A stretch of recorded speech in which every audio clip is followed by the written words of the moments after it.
सध्या सोशल मीडियावरती एक फोटो व्हायरल झाला आहे. तो फोटो आहे मुंबईच्या महानगरपालिकेच्या समोरचा.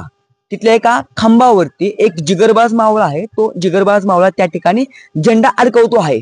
स्वतःचा टी शर्ट फाडून त्या पोलवरती चढून त्या जिगरबाज मावळ्याने त्या ठिकाणी झेंडा अडकवलेला आहे. झेंडा अडकवणारा जिगरबाज मावळा माझ्यासोबत आहे. आपण थेट त्यांच्याशी बोलूया. सगळ्या महाराष्ट्राला प्रश्न पडलाय की तुमचं नाव काय किंवा तुम्ही कुठून आहात? प्रथमतः जय शिवराय. मी बार्शी तालुक्यातील देवगाव म्हणून या गावातून आहे. नाव काय तुमचं? नाव सूरज कल्याण मांजरे. नगरपालिकेच्या समोर एवढ्या मोठ्या उंचीच्या पोलवर झेंडा अडकवायची लावायची डेअरिंग तुमच्याकडे कुठून आली? प्रथमतः आम्ही शिवरायांचे मावळे. हा, स्वतःमध्ये आत्मविश्वास राहतो की आपण ही गोष्ट करू शकतो. जसे तानाजी मालुसरेंनी खिंड लढवली, त्यांनी कोंढाणा ठरला असं. बर, म्हणजे तिथून आम्हाला प्रेरणा भेटलेली आहे. छत्रपतींचे मावळे जिगरबाज मावळे आज आपल्याला सूरज मांजरे यांच्या रूपाने पाहायला या ठिकाणी मिळाले आहेत. मला सांगा, तुम्ही झेंडा जो त्या 40 फुटाच्या पोलवर तुम्ही झेंडा बांधला, तो झेंडा तुम्ही कशाला बांधला होता? मी वरी गेलो होतो त्यावेळेस काय मी जाताना त्याला बांधायला दोरी वगैरे काय नेली नव्हती. परत ते वरी गेल्यानंतर समजलं की आपण बांधायला काय आणलेलं नाही. मग नंतर परत मी काय केलं, स्वतःच्या अंगावरचा शर्ट काढला, प्रथमतः तो बांधला. नंतर झेंडा आणखीन थोडासा हलू लागला. नंतर पुन्हा दुसरं काही नव्हतं बांधायला. नंतर मग स्वतःच्या अंगावरचा बनेल काढून त्या बनेल पण झेंडा फडकवला, बांधला. परत तुमच्या अंगावरच्या बनेल तुम्ही झेंडा बांधला. मग तुम्ही वर चढताना खालून लोक तुम्हाला काय म्हणत होते का? मी निम्यामध्ये गेलो त्यावेळेस खाली असे बोलत होते. पण माझी जिद्द होती की आपण इथं मराठ्यांचा भगवा फडकवायचा, म्हणजे फडकवायचा. तुमचा पाय वगैरे काय घसरला होता का, किंवा तुम्हाला भीती काय वाटली होती का? भीती मला काही वाटली नाही, कारण की मी प्रथमतः म्हणजे मी प्लंबर आहे. मी अशी कामं भरपूर करतो दररोज, त्यामुळे मला ते एकदम इझी वाटलं. आता त्या व्हिडिओ मध्ये तुम्ही झेंड्याला सलामी पण दिले, काय तुमची भावना होती त्यावेळेस?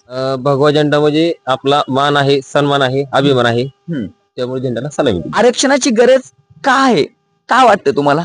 बरेच काही गोष्टी होऊ शकतात. शिक्षणासाठी झालं, परत नोकरीसाठी झालं. तुमचा सोशल मीडियावरचा व्हायरल व्हिडिओ पाहून एक जण कमेंट केली, ते डॉक्टर आहेत, ते म्हणतात की हा पट्ट्या कोण आहे झेंडा अडकवलेला, मला याला भेटायचा आहे, मला याचा सत्कार करायचा आहे. अख्ख्या महाराष्ट्रातून तुमचे त्या ठिकाणी व्हिडिओ व्हायरल झाल्यावरती लोकांची एवढ्या प्रतिक्रिया आहेत की लोक तुम्हाला भेटायला आतुर आहेत, तुमचा सत्कार करायला आतुर आहेत.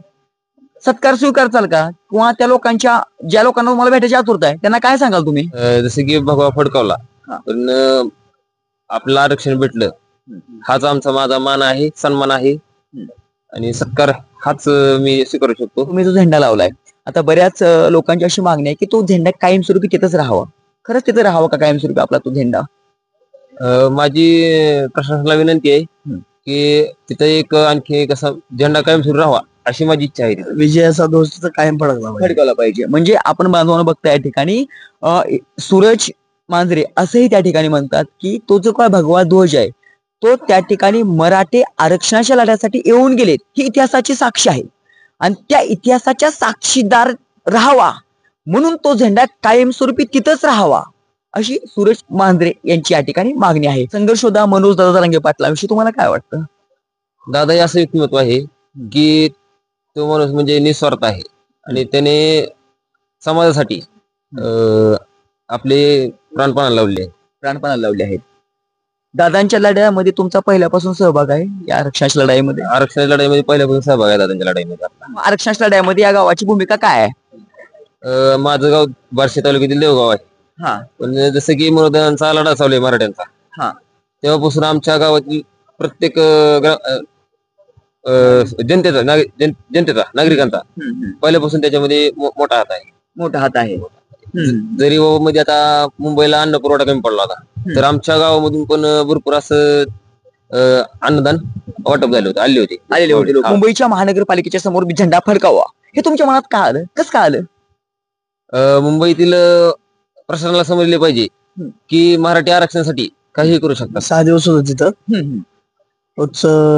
राहणं खाणं तिथलं आम्हाला 3ऱ्या दिवशीपासून आम्हाला खाणं भेटलंय, कारण 2 दिवस तर सगळं पाणी वगैरे खायचं सगळं बंद केलं प्रशासनाने, आणि बाथरूमची सोय होत नव्हती. भरपूर अडचणी आम्ही तिथं सहन केल्या त्या. आणि ज्यावेळेस सूरजच्या मनात आलं की आईला इथं भगवा फडकवायचा आहे, की ह्या प्रशासनाला दावायचं की आपण काय करू शकतोय, की मराठा काय करू शकतोय. त्यावेळेस सूरज एकदम जिद्दीनं वरी चालला आणि दोरी वगैरे नेली नव्हती. त्यांनी अंगातील टी शर्ट काढला आणि तो भगवा तिथं बांधला गेला. झेंडा बांधायच्या अगोदर नेमकं काय झालं हे आपण त्यांच्याकडून जाणून घेऊया. दादा काय झालं नेमकं अगोदर? नमस्कार सर्वांना, जय शिवराय. मी ओम प्रकाश क्षीरसागर. दुपारची वेळ होती आणि आम्ही सगळे मराठा बांधव चटणी भाकरीचा आस्वाद घेत होतो मराठा समाजाने आणलेल्या. मग सूरज म्हणला याला इथं सगळं CST स्टेशन मराठ्याचं झालंय, सगळं आपलं झाले, आता सगळे मराठ्याचं येतं, जरा काहीतरी आपली निशाणी असली पाहिजे की बाबा इथं मराठ्याचा एक किल्ला झालाय बालेकी. तुम्ही जर स्टेशन जरा बघितला तर जणू काय तो मराठ्याचा गड आहे आणि जो मराठ्याने जिंकलाय असं ते CST स्टेशन वाटत होतं. मग सूरज म्हणला आपण झेंडा आणायला पाहिजे होता. मग सूरजनं तिथे आमच्याकडे झेंडा नव्हता, पिकअप आला होता. सूरजनं ते पिकअप थांबवून त्या पिकअपचा झेंडा काढला आणि सूरज वरी चढला. आम्हाला वाटलं प्रथम सूरज कुठेतरी मध्ये जाऊन झेंडा लावून की थोडं चढून 2-4 पावलं लावून झेंडा.